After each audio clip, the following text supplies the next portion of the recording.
भारती कांबळींसाठी उद्धव ठाकरेंची वसईमध्ये प्रचार सभा सुरू आहे. थेट जाऊया. संवेदना आहेत का?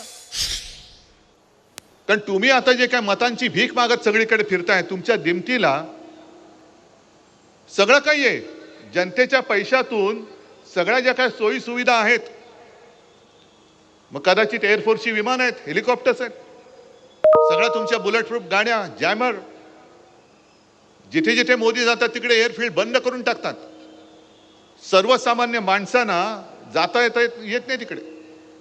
जिथे सभा असते तिथे पूर्ण, म्हणजे पुण्यात सभा झाली, जणू काही लष्कराची छावणी असावी अशा पद्धतीने बंदोबस्त लावला होता. आणि असं सगळं छान शोकी करून तुम्ही मतांची भीक मागता. आणि ज्यांच्याकडे भीक मागता तुम्ही त्यांचा कधी विचार केलाय? आता तुम्ही तुमचे जे काही जोडे जिजतच नाही म्हणा, पण जेव्हा माझा शिकलेला तरुण किंवा तरुणी रोजगारासाठी सगळीकडे दारोदारी फिरत असतो, कोण देत नाही त्याला, मग तुम्ही मत मागितल्यानंतर आम्ही तुम्हाला मत देतो. 2 कोटी रोजगार तुम्ही देशाला देणार होतात. मग तीच माणसं तुमच्या त्या भूलथापांना भुलून त्यांनी तुम्हाला मतदान केलं होतं. आणि मग ते दारोदारी जेव्हा वणवण फिरतायत, त्यांची काय हालत होत असेल? त्यांच्या दिमतीला पोलीस, सैन्य, एअरफोर्सची विमानं नाही आहेत, गाड्या नाही आहेत. घरी गेल्यानंतर आई वडील विचारतात, काय रे नोकरी मिळाली का? नोकरी मिळत नाहीये. स्वतःचं घर कसं चालवायचं वय निघून चाललंय. 10 वर्ष गेली तुमच्या नादी लागून. म्हणजे त्यावेळेला जे 25 वर्षाची मुलं होती ती आज 35 वर्षाची झाली, तरी त्यांना नोकरी नाहीये. आणि तुमची 1 टर्म झाली, दुसरी टर्म झाली, तिसरी टर्म झाली. किती वेळा तुम्हाला एक्सटेन्शन द्यायचं? एक तर तुम्ही कायमस्वरूपी रोजगार आणतच नाही आहात.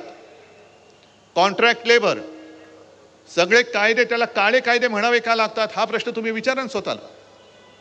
म्हणजे सगळ्यांना बाकीच्यांसाठी कॉन्ट्रॅक्ट लेबर, अग्निवीर 4 वर्षासाठी. म्हणजे त्याला 4 वर्ष झाल्यानंतर तो किती उत्तम काम करणारा असू दे, पण त्याचं कॉन्ट्रॅक्ट संपलं, तू जा, तुझी गरज नाही. म्हणजे कंत्राटी पद्धतीने संपूर्ण देशभर तुम्ही कामगार उपलब्ध करताय, ज्याच्या भविष्याचा काही तो वेधच घेऊ शकत नाही. मग तुमचं सुद्धा कॉन्ट्रॅक्ट आता रद्द का करू नये हा जनतेने प्रश्न तुम्हाला विचारला, तर उत्तर काय तुमच्याकडे?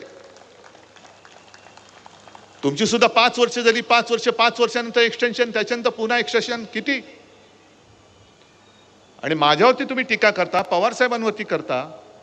मी म्हणे माझ्या मुलाला मुख्यमंत्री करायचंय म्हणून मी निवडणूक लढवत आहे. पवार साहेबांना सुप्रियाला करायचंय. अहो ठीक आहे, आम्ही आमच्या मुलांसाठी करतो, पण तुम्ही स्वतः नवरदेव बनून तिकडे बोल्यावरती उभा आहे, किती वेळा राहणार तुम्ही? एकदा झालं, 2दा झालं, तुमची हौसच भागत नाही. मी पुन्हा येईन. अरे घरी जा रे, आता खूप झालं, घरी जा आता. म्हणजे स्वतःसाठी लढतायत, त्यांना लाज नाही वाटत. म्हणजे स्वतः पहिलं मोदीजी, तुम्ही घराणेशाहीवरती आरोप करता, मग पहिली तुम्ही खुर्ची सोडा ना. सोडा खुर्ची. नाही होणार मी पंतप्रधान, सांगा देशाला जर हिंमत असेल तर. होत तर नाहीच आहात तुम्ही, ते तर देशाने ठरवलंय. आणि आज त्यांनी जाऊन निवडणूक अर्ज भरला. मग पुन्हा जरा ते गहीवरून वगैरे त्यांना आलं असं म्हणतात. गहीवरून बरं येतं. आणि त्यांनी सांगितलं की 2014 में मुझे गंगा माँ ने बुलाया था और अब ऐसा लगता है कि गंगा माँ ने मुझे गोद ले लिया है. अच्छी बात है मोदी जी, बहुत अच्छी बात है. जिस गंगा माँ ने आपको बुलाया था